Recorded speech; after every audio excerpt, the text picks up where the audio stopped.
ఇవాళ రైతులు రోజుల తరబడి గంటల తరబడి చెప్పులు పెట్టి బీఆర్ఎస్ లేకముందు చెప్పుల లైన్లు ఉండే, బీఆర్ఎస్ ఉన్న రోజులు చెప్పుల లైన్లు మాయమైనవి. మళ్ళీ ఇప్పుడు కాంగ్రెస్ రాగానే మళ్ళీ ఇప్పుడు చెప్పుల లైన్లు స్టార్ట్ అయిపోయినాయి వరుస పెట్టి. మళ్ళీ ఇప్పుడు ఏందో యాపో బోపో తెచ్చిండ్రు, అది ఒత్తితే నడచలేదు, పిక్తలేదు. అది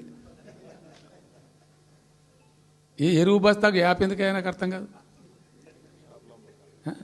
ఇంకా ఆ యాప్లో కూడా నేను నాకు పూర్తిగా తెలియలేదు.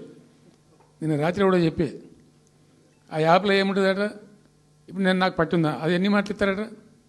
సపోజ్ నాకు 3 ఎకరాలు ఉంది, 3 ఎకరాలు ఉంటే ఎకరానికి 2 బస్తాలు చొప్పున 3 సార్లు ఇస్తారట. అది అంటే 3 సార్లు పోవాలి. ఇక యాడికి పోవానో నాకే తెలియదు.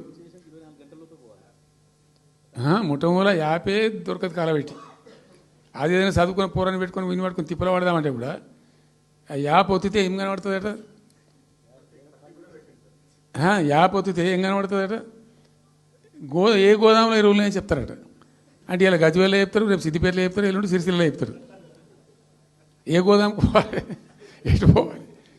ఇంతకన్నా జోక్ ఉంటుందా?